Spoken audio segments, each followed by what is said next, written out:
Hi, welcome back to the second game of the GPL. And if you are wondering which teams are playing now, we actually still have the Ucan Hong Kong Attitude playing against the Saigon Jokers. And that is because now we are in the single elimination stages of the GPL winter season, and that means the teams will be playing a best of 5 series here. In game 1, we saw the Ucan Hong Kong Attitude drop a very sloppy game there against the Saigon Jokers after the Saigon Jokers outdrafted them and picked them apart.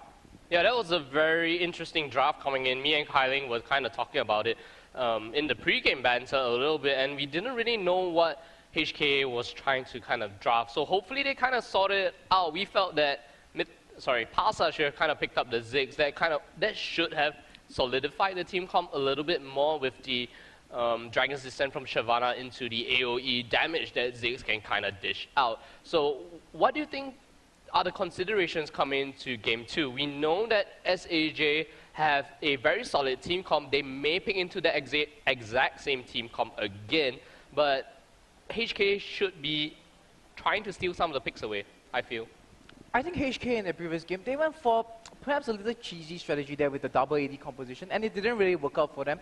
Wait. It wasn't really double AD though, because we had the Lich Bane being built onto Ezreal as well as the Mirror Mana, so it's kind of a hybrid AD composition.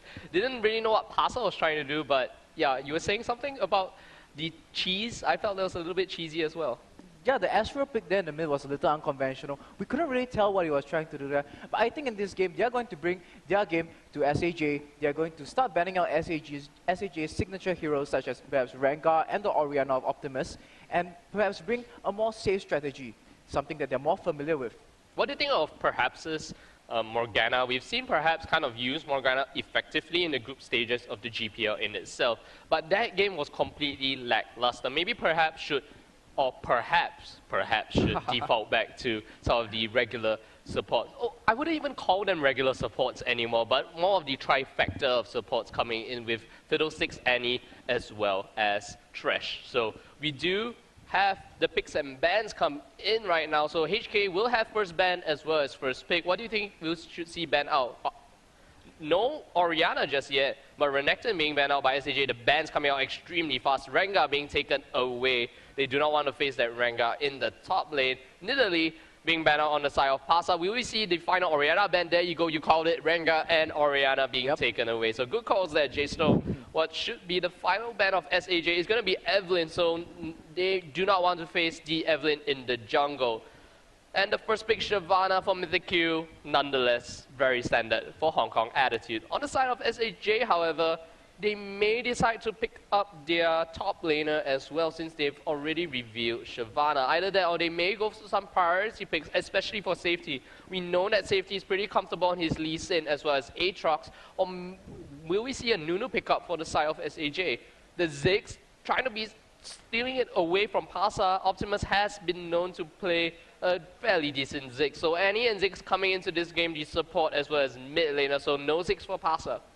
Wow, and we see a Shen there probably being possibly picked up there by HK there. I think safety is definitely going to be playing Lee Sin in this game there. He played the Kha'Zix the previous game, or maybe he might go back to the Kha'Zix as well. Lee Sin is something that is very comfortable with, but with his performance on Kha'Zix the previous game, he might want to say that I'm going to play Kha'Zix again this game, and can you deal with it?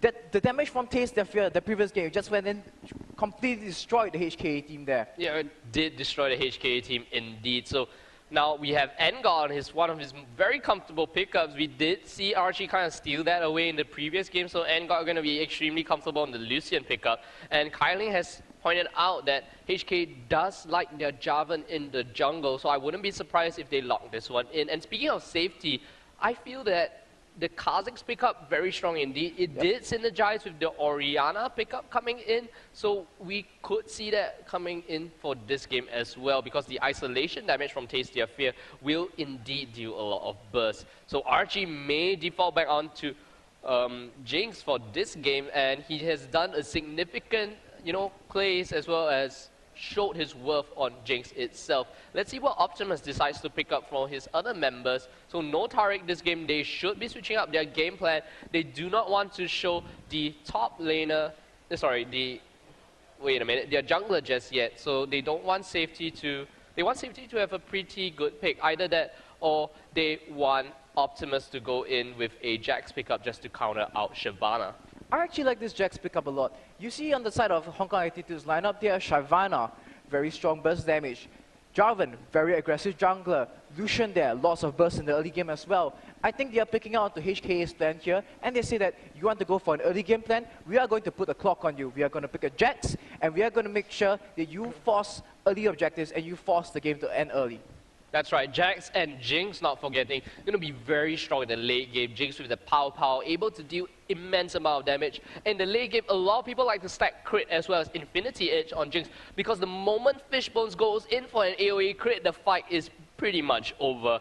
But we do see the Taric pick up this time on the side of HKA, and Azira in the mid lane maybe for Pasa. So this is going to be very interesting for HKA. They're kind of mixing around their team comps a little bit, so Malphite maybe? Let's see. Malphite it is, so it's going to be a Malphite in the mid lane. That's going to synergize quite well with the hard initiation combo coming in from HK with Shyvana, Taric, as well as Jarvan. And not forgetting, we were talking about it earlier, Taric is that aura totem currently. Yep. Has the Shadow aura, has the Radiance aura, and I do like the pickup of Nunu coming in from safety. He plays Nunu like not really like a counter jungler, but he plays it like an extremely aggressive Aatrox, or how a Lee Sin would usually play. He goes in the lane, gets the snowball, and tries to snowball that lane into a complete avalanche in itself. So let's kind of take a look at a matchup. HKA will have in the top lane Mythic on Shyvana, Fire in the jungle on Jarvan, Pasa in the mid lane on Malphite, Lucian and Taric in the dual lane played by Engard and Perhaps. So take me through SAJ's team comp, as in team matchup. For SAJ, we have QTV on Jax here in the top lane, Safety as Nunu in the jungle, Optimus on Ziggs, a change from the regular Orianna, Archie on Jinx, and Junie on Annie here. So let's take a look at the team compositions and how they stack up against each other. We see a very strong, hard engaged composition here coming in from the Ucan Hong Kong Attitude team. Jarvan with the Cataclysm, Dragon's Descent from Shyvana, Unstoppable Force from Malphite, and the Culling from Lucian. All on top of that being buffed by the aura totem, that is Taric in this case. While on the side of SAJ, they are saying that bring on your engage, we are gonna drag the game, and we are gonna take this to the later stages of the game where Jax can carry us through the game without Jinx. Yeah, this is going to be very scary. I feel that if HK goes in for a team fight and they are kind of able to kite away from that one, Nunu is a very beefy frontline. Jax is also very beefy coming into the mid and late game. They can use the counter initiate or maybe even pull off a flash Tibbers AoE stun using Annie, and Ziggs will just completely wreck face. And the execute coming in from the super mega depth rocket on Jinx going to be very scary indeed. So I do expect a lot of explosive team fights, but it's going to be very interesting to see how Jarvan, Fi playing Jarvan, will interact with Safety playing Nunu, because Nunu in itself very hard to steal objective drop, especially the buffs because of the consume and smite burst damage combo. But the ganks on Jarvan most of the time, very strong. With the flag spear initiation, it's gonna cause some problems, especially in the bot lane, I feel, because Archie as well as Junie do not have some sort of innate escape spells coming in. That's a very good point. That's a very good point you raised there, Wolf. But in this case, I actually want to talk a bit more about this Nunu pick here. Nunu in the jungle with the Consume and Smite, he's got very strong objective control. In this case, the HK Attitude team, they want to take objectives early. They want to be taking towers, downing towers early, and going for an early dragon. Nunu can put a lot of pressure on their attempts to do dragon. If you go into a dragon underman, Nunu can go in, walk in, consume, and smite the dragon, and boom, your dragon is gone. It's gonna be very scary to have Nunu on the side. Like you said, and like I pointed out, the objective control from the Smite Consume burst damage is gonna be very scary. So they do put in a deep ward onto the blue buff here, and we do know that HKA has seen the movements of SAJ come in. Sorry for the camera wonkiness there a bit. So let's go back to directed camera, take a look at the trades coming out. And do you think a lane swap is gonna happen this game? Because Mythic Q on Shyvana up against QTV on Jax. I know Fish likes to say that when you have a Jax in the lane, it's going to be very hard to deal with, even if you're a Shyvana or a Renekton. So QTV should be able to bully out Mythic Q coming in as they go up for some more levels, but it seems that SAJ may start to initiate that lane swap.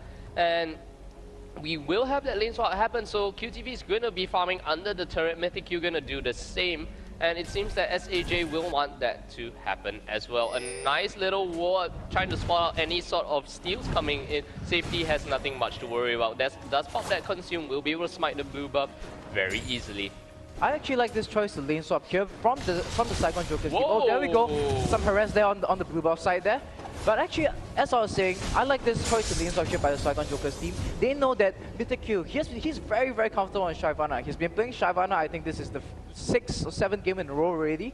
And he's probably prepared for the Jax matchup. So they're probably trying to swap it up here a bit, put him a bit out of his comfort zone, and play the 2-for-1 against him.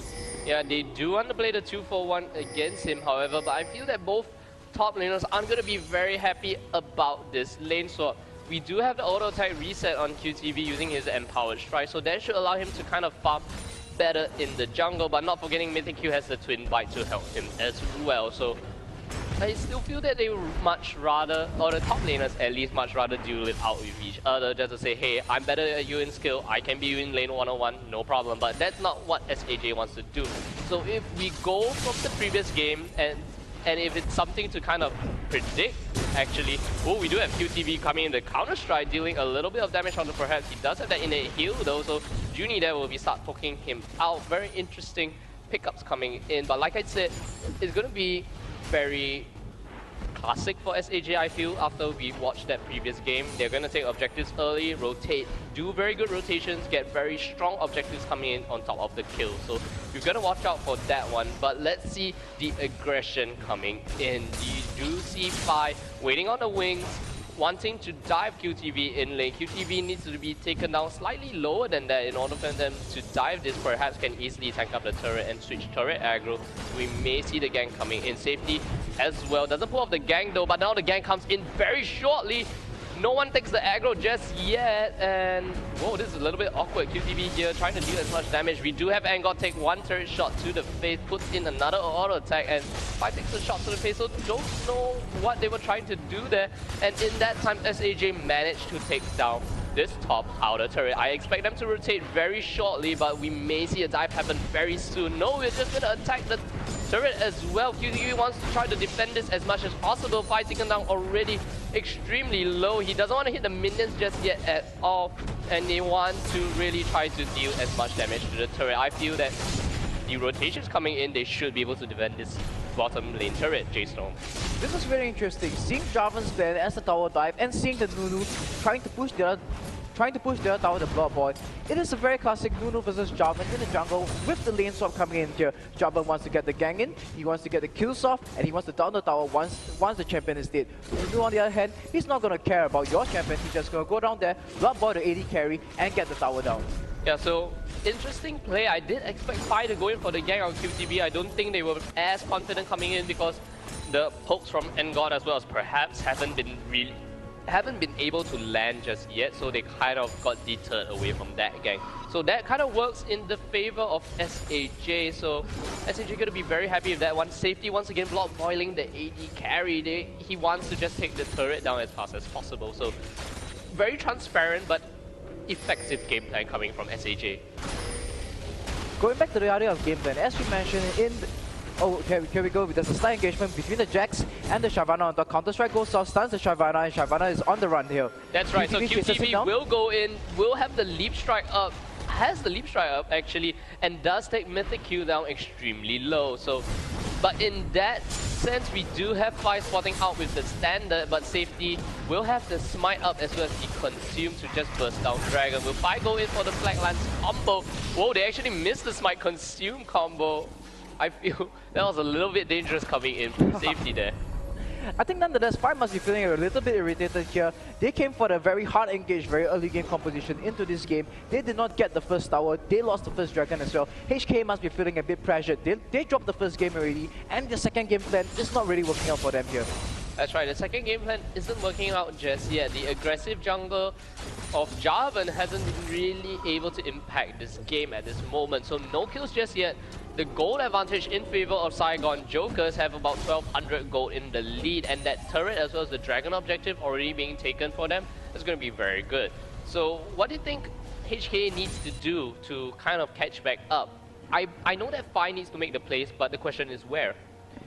I think what Fai needs to do is he needs to hit level 6. Like we mentioned earlier in the early stages of the game, all the things that we mentioned for them to secure the early objectives all come about when they have the ultimates ready, when Dragon's Descent is up, when Cataclysm is up, when Unstoppable Force is up. These all happen only when they hit level 6. And we see Pasa here hitting level 6. Maybe we are going to see some plays when the mid lane starts to rotate, and perhaps some ganks coming in from Fai on perhaps maybe mid or bottom to try and get the towers back in their favor. Yeah, they do need to get some objectives back. And speaking of the mid lane, look at the CS differentiation coming in from Pasa as well as Optimus. I mean, Ziggs is a ranged champion and a ranged mage nonetheless, and is able to take that early gold lead as well as item advantage. He has that chalice in addition to the 2 Doran's ring he has on his own item belt in itself. What do you think about the matchup coming in for the mid lane? Pasa up against Optimus, Ziggs against Malphite. I think the Malphite pick here was a bit of a questionable one here. Whoa! Whoa. Fai taken down very low. Optimus will have that ignite taking onto him. That's the seismic shard will come in. I like to call it a rolling stone because it just kind of rolls onto the ground. So it is a seismic shard. Will pick up the first kill. Fai taken down very low. First blood goes to Pasa. So that kind of evens out any sort of CS differentiation we were talking about earlier. So what you were saying about the Malphite pick coming into the mid lane? I think it was a bit of trying to get in. Firstly, they wanted the engagement, and then we saw a lot of success with the Malphite pick in this patch. In other tournaments playing like 3.14 server. So I think they're trying to wrap up a bit of the success, but maybe they haven't fine-tuned it that much. But nonetheless, the Ziggs Satchel charge there is a very strong disengage against whatever the Malphite, and Java can pull against it. But I think there might have been a bit of a misplay down there by Optimus that let him got caught out by both Optimus and Fai. That let him got caught out by both Pasa and Fai down there. Yeah, so Fai now doing his work as the aggressive jungler, and now look at Mythic Q just showing how boss he is on that Dragon Lady. Will be happy to take out that small golem and cause a little bit of trouble in the jungle itself. We'll start the dirty farming sooner or later, and now Safety does pick up his own blue buff as well as his red buff coming in, so we should see some aggression coming in for Mythic Q as well as QTB. So QTB will pull off the counter strike, gets the blood ball onto it, the ice ball comes down, Mythic Q has nowhere to run, has the Dragon's Descent up, will use the Dragon's Descent over the wall, flash snowballs in, leave strike at absolute 0. QTB will most definitely pick up the kill onto that one. I think there was a very risky play coming in there from Mystic Q. They know they're behind, they know they need to make something happen, but that kind of proxy farming against a jungler like Nunu, that's not very safe down there. I mean, it's risky, but I think it was very, very poorly I think it was a very, very poor risk that Mystic Q decided to take down there by going to the jungle and stealing those golems and choosing to proxy farm in such a manner. Yeah, the proxy farming is a little bit questionable. He didn't have any wards coming into the jungle, unable to spot if Safety or even Pasa will be, not Pasa, Optimus will be rotating to come and stop him. And that allowed Jax to pick up a kill, and you know once Jax gets rolling, he gets rolling. So we do have a gank in the mid lane. Optimus taken down very low. The Satchel charge will pop him away from that one. Whoa, we have the Mega Inferno Bomb coming in, unable to take down Fai though. If Fai was the one taking turret aggro, most likely Fai would have gone down, but Asa, being a tanky rock, able to survive that burst damage combo. Whoa, Fai taken down extremely low. For what? Oh, the Super Mega Death Rocket does come down from Archie, unable to take Fai down. I didn't even see that on my map at all, so maybe this is one of the benefits of choosing Malphite. You can go in there, you can get some more tower dice in, because you have the passive shield down there. You tend to be a lot tankier than most other AP middle champions coming in here. So we've really seen once they got a kill off on Optimus, and now the second time they dive the tower and they got a second kill on Optimus as well. It's going to be very scary. I don't know how Optimus is able to kind of respond to it. Asa goes in the Unstoppable Force, Fai on the sidelines, gets the Flag Spear combo into Cataclysm. No way he's getting out of that one. As good as Satchel Charge is, at this engaging, this jump down there is kind of like a mini stun on yourself. Whoa, we do have Safety come in for the Ice Ball, and it does force the flash away from Edgard. So flash burn for aggression. So like I said, Safety loves to play this passive jungler so aggressively. Nunu is able to just go in, assert his authority, throw out the Ice Ball, and just force flashes, get kills, and do whatever he wants to do. Well, Safety actually chooses to recall there. I thought it might be interesting if he chose the Blood Boy Jinx and continued to down the bottom tower there. Yeah, he will continue to try to take down this bot turret. We do see the aggression come in from the Tariq Lucid lane, something that SAJ should be quite familiar with because they brought it out in the previous game. So it's going to be very scary. Once Tariq and Lucid is able to get a few levels, they can go in with stun as well as the combos from the Piercing Light, Ardent Blaze, as well as Relentless Pursuit. Shatter as well as Radiance will do an insane amount of burst damage, so that's going to be very scary. But good thing is that Junie, once Junie hits level 6, we'll have that Tibbet's AoE stun coming out and we'll just be able to kind of deal as much damage as possible. Well, let's take a look at the gold count now. At the start, we saw Saigon Jokers take an early lead in terms of gold. They took down Dragon, they got the first turret as well. But now, 16,000, 17,000. Whoa, the Cataclysm comes in. So sorry to interrupt you there, but 5 will drop down. Super Mega Death Rocket. Mythic Q will try to chase onto safety, but QTB and Optimus will be there. Optimus is now out of mana, unable to do anything other than put in a few auto attacks. Pasa does not have the unstoppable force, will get hit by the Ice Ball, throws out the seismic shot, tries to take safety down extremely low, but they're going to trade that one for nothing. The little explosive minefield come out to try to clear out some minions. We do see Engard as well as perhaps try to rotate down into the mid lane. Optimus and safety taken down extremely low. Mythic Q was able to survive that fight. Fighter tried to use his ultimate to make something happen in the mid game, but they got punished there by Saigon Jokers. Saigon Jokers rotated, they responded very well, came in, landed the ultimates as well, and got the kill on 5, 1 for nothing. That's right, they do get a kill on 5, 1 for nothing though, but it does seem that HKA will want to assert their authority on the Dragon. Very interesting king spot here. So expect him to put it slightly here just to spot out any sort of wards. Engard just kind of tank it. We'll wait for Pasa to come down. But we do have Junie as well as safety. They do get a ward down. We'll get the vision onto that one. Archie will join the fight as well. Try to take down the pink ward as fast as possible. And it seems that HKA will just go away from that Dragon attempt. They do not want to fight SAJ at this moment, risking a 50-50 Dragon. Showing a lot of respect there for the Saigon Jokers. Hong Kong Attitude decides to back away and say, okay, we are not going to do Dragon anymore. We are going to focus our objectives onto perhaps the turrets instead.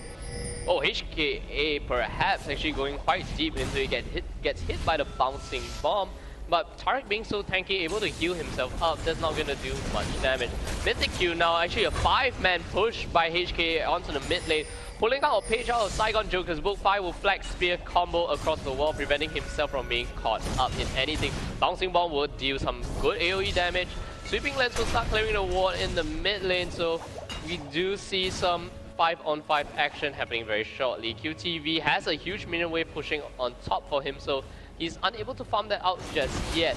And if a fight does happen, we will see no fight is going to happen this point in time because they all kind of just make their merry way, go back to normal farming.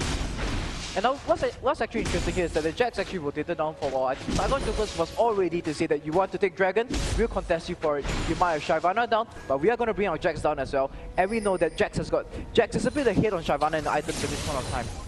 Yeah, I have to say otherwise because Shyvana does have the main core item Blade Ring incomplete, but Jax doesn't have that Trinity Force complete just yet. Does have 400 over gold in his own coffers in itself. Unable to complete the Trinity Force is an expensive item coming in, but it does seem that at this point of time Shyvana should have that slight advantage just based on items. Absolute Zero will try to clear out as much minions as possible. Safety now in a little bit of trouble. That combination from Engard will take him down to about half health. He will just bite on that cannon minion there to just heal some health back up. I think Saigon Jokers, it's a bit of sloppy rotation down there. They were covering their bases so well, stopping them from taking Dragon, rotating 5 men to cover mid, and then they kind of dropped the ball towards the last part down there, and they let the AD carry duo off perhaps and Engard to pick up the bottom tower there. Oh, good satchel charge bouncing bomb combo coming. Fire actually onto the side. Engard uses the culling to clear out the minion wave. So we may see a 3v3, both the dual lanes and the junglers are here for both HKA and SAJ. But in the mid lane, look at what QTV and Optimus is doing. They're trying to force Pasa out of the lane.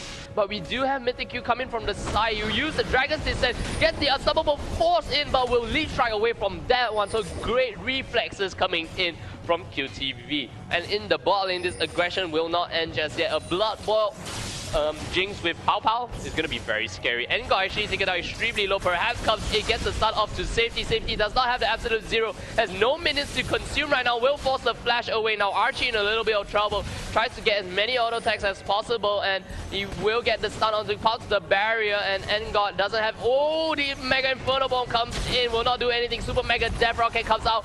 Tibbers gets flashed away. Engar will get slowed by the Z, but they do not fancy their chances because Spy is on the sidelines. Gets the Cataclysm. One auto attack from Engar will take him down. Safety goes down. Gets the double kill. Now Junie is in a bunch of trouble. Does get a stun out. Will try to get Spy down as low as possible. Tibbers there. Engar doesn't have any mana at all. Another spell coming in. The knockup combo coming in. Junie takes a shot to the face from the turret, and he will go down, but he does take Engar with him. I think down there was both teams rotating down the bottom lane. They got a lot of fights off, but ultimately HK they brought down 5 men because Jax was still at top, and because of that they traded 3 for 1, and they'll be picking up the dragon as a result of that. They will be picking up the dragon. They do send perhaps, however, to go and try to deal with this QTV pressure. They do take the dragon. I believe that the second dragon of the game for themselves extends their goal lead to about 3,000 gold, slightly less than that actually. While we're having a really close game here, at first we thought the Saigon Jokers were going to run away with the second game as they did with the first. But HKA, they have proven, they have shown their mettle, they are saying that we can turn this around. They hit level 6, they got all the ultimates, they got very successful ganks, and now they have taken a goal lead of about 2.3k here. That's right, they do take their slight goal lead. The Unstoppable Force comes in, Ultimate taken down very low. Will he be able to blow up Pasa? Pasa survives with barely any health. Now Junie will try to take him down as much as possible. The heal comes in, what a clutch heal. Junie taken down very low, and now Junie will walk away. Pasa able to survive from that one, has only about 94 health on top of the Taric heal. Very scrappy there from the Saigon Jokers. They need to put their things together. They might have an early lead, but they need to put their team members together, and they need to be a lot more careful from all these hard engages coming in from the Hong Kong attitude team here. We saw that time and time again. Pasa comes in, Unstoppable Force gets kills off, and here we have a fight coming in here. That's right, we do have a fight. QTV just being super boss here. Comes in with the Trinity Force and just dueling it out with perhaps N5 on top of that Blood Ball. He's going to deal a big amount of damage. Engar here, whoa, I've actually tried to reconnect to the server and look at Lucian just shooting out the culling, but nothing comes out of him. So as we wait for the spectator client to kind of reconnect, I feel that Engar is in a bunch of trouble here. Yeah, we do have the kill. Whoa, he actually gets the double kill onto SAJ Archie as well as Junie, so he turns that 2-on-1 around in his favor. I have no idea how that happened. So QTV comes in, gets the Ignite now, will get the Empowered Strike and just get the kill onto Engar. So as we watch this one come along, so we do have the goal lead right now still in favor of HKA. The kills coming in, we did see Engar pull off an amazing 2v1 kill, but QTV rotates down the bottom, gets the kill in his own name as well. Very clutch play there from Engar. Turns it around, 1v2, picks up 2 kills, and lets the goal swing back into the, and lets the goal swing even more in favor of HKA there. I think perhaps might have been involved with that, using the aura, using the stun to help Engar out there as well. Well, meanwhile, while we're trying to clear up the technical issues with the spectator mode, let's take a look at the items down here. We have Shyvana, Blur the Rune King, Sunfire Cape almost up. Jarvan with the Ancient Golem down there, whereas Jax, he has his Trinity Force up, Nunu matching with the Spirit of the Ancient Golem as well. Yeah, that's right. So if we take a look at the items coming in, well, we do have a pause. It has now resumed. Let's just see which part of the map the fight will start to focus on.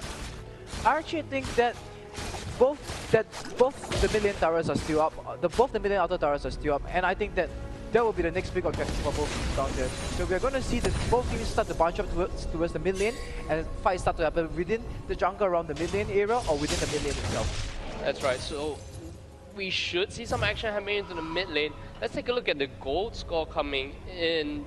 Nothing of worthy to mention at this point of time, and it's going to be very scary because Engar has a Trinity Force and a Last Whisper. He's going to be able to deal so much damage. So HKA will start to group up in the mid lane. A 3-man group up has the Satchel Charge as well as the Explosive Minefield. Bouncing Bomb will come out. The Satchel Charge will start to deal some damage as well as the Explosive Minefield, easily able to clear out that entire wave. Optimus as well as Pasa have the blue buff onto them, so that's going to be easy for them to pull off any sort of wave clear. The seismic shard in itself able to just deal a lot of damage onto a single target, and not forgetting the unstoppable force is going to be a very scary skill indeed. Now, what we see here is that Saigon Jokers, they're actually pulling themselves back. We're going to check out how Lucy got a double kill. I'll take you through the play-by-play onto this one. The replay will come in now. So we do see the Tibbers come in. No stun. The Zap will miss. And then Engor will just destroy Junie. Archie just gets taken down by the piercing light. And Engor with that fantastic play earlier. The kill that we missed because my client decided to kind of mess up on me. Wow, there's a lot of damage on the Lucian there with the Trinity Force, picking up a Last Whisper as the second item after that. I think if you look at the kill distribution on both teams, it can kind of tell what is the game plan down here. Hang on, there's a fight breaking out here. Yeah, so Safety taken down very low, gets hit by, sorry, not very low, but does get hit by a Seismic Shot. We did see Optimus as well as Archie on the sidelines. Junie has the stun charge up, has the Tibbers ultimate. All the ultimates on both teams are up at this point of time, so we should see a fight breakdown very soon. But QTV here may go on to Mythic Q, but Mythic Q just sent on that split push mission to do as much split push potential as possible. It's going to be extremely hard to siege down Optimus at this point in time. He has the blue buff, have enough wave clear, especially at this level. We do see Mythic Q get snowball onto the flash, does come up from to safety, but a fight happens in the mid lane as well. Mythic Q seems to be able to get away from this one. The turret will go in favor of Hong Kong Attitude. The flash bloom by safety a little bit questionable there because QTV was unable to follow up onto that one. Well, I think the real story here is the Mythic Q, Shyvana against Jax. We mentioned in the early game that he's very, very confident on his Shyvana. You look at his creep score now, 219 against 151 on Jax. Jax might have killed 3 kills and an assist on top of him, but the goal difference, he has his Sunfire cape up, he has his Duel of the Ring King up. Jax only has one large item, his Trinity Force up. Trinity Force might be expensive, but the fact is that we saw down there Shyvana. Mythic Q on Shyvana, constantly bullying. Whoa! Just got taken down. Pasa is now on a rampage. Throws out the unstoppable force as well as the seismic shot combo. Junie just melts. Wow, AP Malphite. I think we are going to be seeing a lot more AP Malphite and the picks and bans throughout the rest of this tournament here. And as I was saying earlier, the story here, Shyvana against Jax. We saw Shyvana drop a bit behind in the early game, and now Shyvana taking a lead in creep score by about 70. And there we go, the third dragon of the game. The third dragon game will go to HKA. It's very interesting. Oh, the flag spear combo actually misses, and nearly we saw the Super Mega Death Rocket deal some damage to the dragon.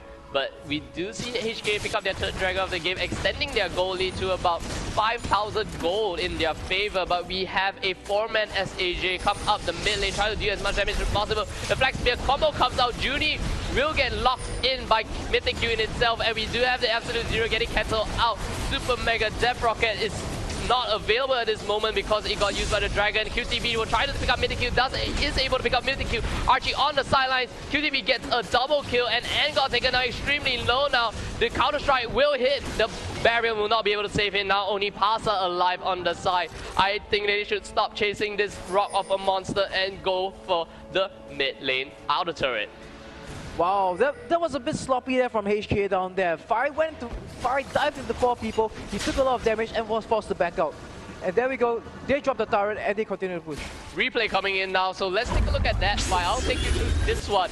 We do have the Flag Spear combo come in. Archie is in a little bit of a predicament. We will see Mythic Q use the Dragon's Descent coming in. But look at QTV on the sidelines, just zoning out fight completely. He will now try to protect Archie as much as possible. Safety comes in with that zone potential on Absolute Zero. The Mega Inferno Bomb comes in. Junie gets the Timber stun. Engor on the sideline gets the culling out. Mythic Q will not survive this one with QTV on the chase. Fires will try to rejoin the fight, gets the knockout, but QTV flashes to get the final kill. And look at Archie on the sidelines, completely untouched. And both QTV and Archie will have more than enough damage to actually just pick this one up.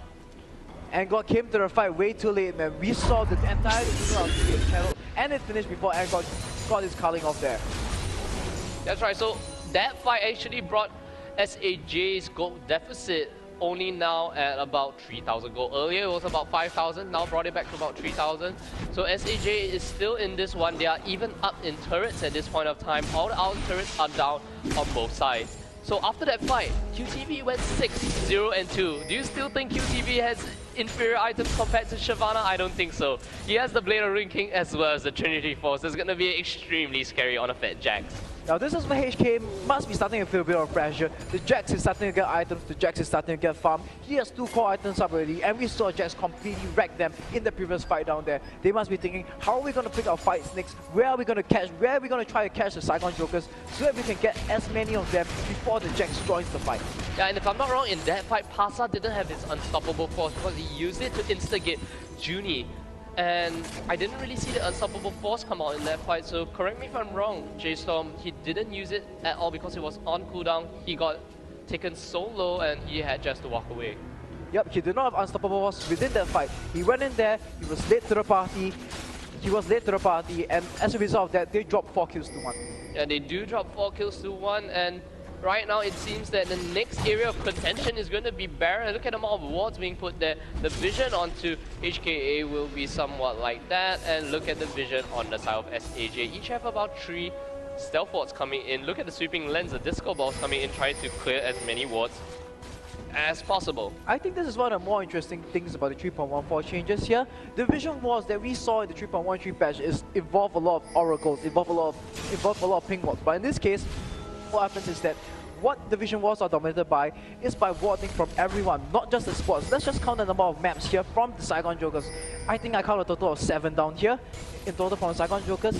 There's so much more than what we usually see on the 3.13 patch. That's because there's no more oracles. The supports can't just walk around the map and clear the wards as they please. They need to buy stealth wards, they need to buy vision wards, which are limited to 1 per player as well, to try and remove the wards of the other players as well. And it's not only the fact that the vision ward changes, it's mainly the oracle removal. Like I say, you're unable to just walk freely around the map and just spot out any wards. If you place your vision ward in the bad position or just guess the wrong brush, you're unable to take out any wards at all. So HK here feels that they have that superior vision advantage. Let's take a look at the vision coming in. QTV onto the sidelines, will get the stun up. Let's get the vision back onto outside. So we do have QTV pop his Grandmaster's Might, pops over, and he will not have that ultimate for quite some time. So HK still trying to bait out this Baron buff, and in that time Mythic Q as well as Angod will start pushing the lane itself. We do have the Mega Inferno Bomb just kill a bunch of minions here, so that's one of the good things for the Mega Inferno Bomb changes for Ziggs especially. It now deals 200% damage to minions, so any sort of AP you build will be able to clear waves very easily. So whoa, QTV uses the Leap Strike to just walk away from that dazzle there coming in from Perhaps. So right now HK as well as SAJ will start doing the little Baron dance coming in. So who do you think will win in the fight in the Baron pit? We do see HK starting that Baron now. I actually think HK has got slight advantage here. They have the stronger team fighting composition, but it is up to QTV here. If QTV can pull off some amazing plays there, we might see SAJ turn this fight around and take the Baron instead. That's right, the Baron isn't regenerating any health at this point of time. Now the aggro has dropped and Baron will not be attempted by Mythic, sorry, not Mythic Q, but not by QTV anymore. We do see Pasa actually melt there, and now we have the engagement coming in. The Tibbers will go out, try to save his life, but the knockback from the Dragon's Descent will cancel the absolute zero. And where is QTV? QTV is still on the sidelines, does have his Grandmaster's Might up. RG is now down, so HKA may be happy to take the Baron now, but they did blow the Dragon's Descent as well as the Culling and Unstoppable Force. But let's not forget, the ultimate for Ziggs is up as well. That ultimate is very, very good at stealing the Baron. They have that ultimate, they have the Nunu consume Smite at the same time. So I think this is very good discipline by HK here. They say that we might have an advantage here, but we're not 100% confident about getting the Baron, so we're going to back off. That's right.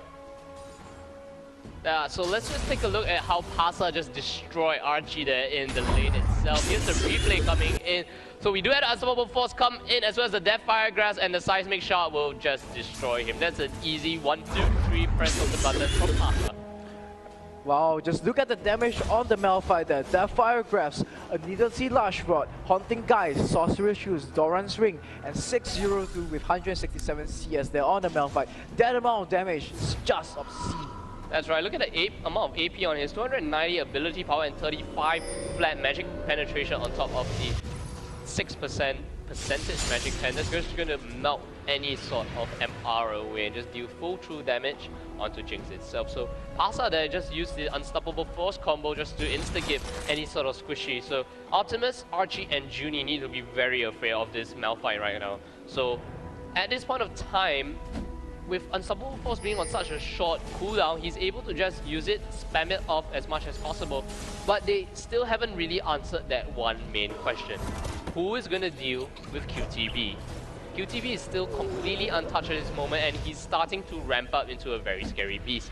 The Baron dance has been happening for the past 5 minutes or so, and neither team wants to really go for this one. I feel that SAJ may kind of just let QTB sit up there and farm and become that late game terror of a monster that he is. So what can HK do? Yes, they're doing the Baron dance, but it doesn't seem that they're able to finish off Baron as fast as they think they can. I think they need to find some funky plays here, hide in a brush and catch SAJ out here with the Unstoppable Force, maybe get 2 people with it. Just now we saw them get 1, they got Archie with it, but I think they want to get more than just Archie with that. They got Archie and then they chose to back off because it was still a 4 on 5 and QTV. QTV here, man, is playing QTV for SAJ here, and they're respecting that. They do not want to end up in a fight where Jax goes in, takes out 3 people, and suddenly they are very far behind. Yeah, it's going to be very scary, and HK will need to use this combination here. They do have ward spotting out QTV. The stun comes in onto Judy. Judy will start to melt right now, but we do have the Mega Inferno Bomb, and now both support will go down. 5 should be the next one to follow. He does escape that one. QTV is onto the sidelines with very little health, but Unstoppable Force misses completely, and 5 will go down to Optimus. Optimus doing a lot of damage. Pasa is now shut down. Archie is on a run here. Mythic Q will now start to run away, and God walks past the ward, and he will be forced to back off as well. It's going to be a 1 for 3 trade in favor of SAJ, and now they will be very happy to start the Baron safety as well as QGB now very low. Will we see any sort of counter attempt come in from HKA? They are doing this Baron extremely quickly. Archie will try to tank out as much damage as possible. They do get a Baron. All 5 members will gain the Baron buff. And look at the gold lead now. It's only 500 gold or so. Actually slightly more than that, 600. I actually want to talk about their team composition at this point of time. When you play such a team composition with so many high engages, so much AoE damage, the thing is that if you are behind, you can always get back into the game with a good engage. But yet at the same time, if you are ahead, in this case they were slightly ahead, and because the Unstoppable Force missed, they completely lost the engagement, they traded 3 for 1. Whoa, Judy taken out extremely low now. Engar getting caught out. He will most certainly go down. Optimus will get a final auto attack. He doesn't get a counter kill to Junie, a little bit overzealous there in the lane itself. So like you said, the Unstoppable Force missing on the side of Pasa, completely missing out any of the hard or the core carries. He actually missed Optimus. I know he was trying to go for Optimus. I believe Optimus kind of flashed out of that one, I suppose. And that allowed Optimus to just clean up. Archie and Optimus in the backline, able to output a lot of damage. When you miss the engage, you lose so much damage down here on the Malphite. Yeah, we'll take a look at that replay coming in. So J-Storm, take me through this one. And so we see down here, the HK team comes out, flash stun goes onto the Annie, and the entire combo comes down onto the Annie itself. Cataclysm is about to land, and here we see QTV coming from behind. This is what we were talking about. QTV comes in with all the damage, they take out 1, they bring down, and they bring 2 more down very low. They bring QTV down low with the Cataclysm, but safety comes in, lets QTV get to safety, and here we go. Does the Unstoppable Force hit anyone? Let's just see. The Unstoppable Force will be flashed away by Optimus, so he did go for Optimus there. And now Pasa is in a bunch of trouble. Look at Optimus and Archie in the backline, just dealing so much damage. Pasa will go down, and after that, that's the end of the fight. They take Baron and catch up in gold very slightly. And as I speak, we do have SAJ actually take down another turret, and finally they pull the goal lead back into their favor. QTV will go in to counter-strike. The Culling will try to come out. Speed Boost gets popped up. 5 goes in with the Flag Spear combo, but QTV in the backline trying to deal as much damage as possible. He will try to leap strike out of that one. QTV should go down. Engar now in a bunch of trouble. Archie is able to pick up that kill. Mythic Q in the backline. Archie still alive for some reason, and they do pick up the ace on the side of Hong Kong Attitude. So a quadra kill for Archie. What an amazing play. Wow, this is what we were talking about earlier. It's either the Jax or the Jinx. You focus Jinx, Jax wrecks you. You focus Jax, Jinx wrecks you. J and J. It's going to be very scary. So SAJ have that double J combo, huh, J-Storm? So we will have them take that ace, take the inhibitor turret, as well as the inhibitor. The depth timers are long enough for them to take at least 1 Nexus turret. Oh, I take that back. They should be able to take both Nexus turrets down. They may just be able to end the game because only 5 as well as perhaps are alive. So SAJ take the commanding lead in this series 2-0. Extremely well played there by the Saigon Jokers down there. They saw through HKA's plan, they matched their rotations well. They might have made a few small mistakes here and there, but ultimately, that Baron fight down there won the game for them. Yes, that Baron fight did win the game for them, and Pasa must be feeling horrible about himself right now. But I do have to hand it to Optimus though. Pasa was at that brush. I do not know whether they had vision of the unstoppable force coming in, but the moment he saw Malphite just rush in, he immediately flashed away, and that just kind of sealed the deal in that fight in itself. Extremely clutch play there from Optimus. They're dodging the unstoppable force. Like we were saying earlier, you have that unstoppable force, very high engaged composition. They must be feeling a bit irritated with themselves right now. All three of their large area engagements, Dragon Descent hit only Annie, Cataclysm hit only the Jax, and Unstoppable Force completely missed. That's right, and I do have to hand it to SAJ though. Never once in a team fight were they caught up together. Pasa was unable to get a good unstoppable force into more than 2 members of the team. And that positioning coming from SAJ shows that they are ready to fight HKA. They know that HKA can come in with a team-centric composition, and they say, look, we are the better team, we fight the team fights better than you.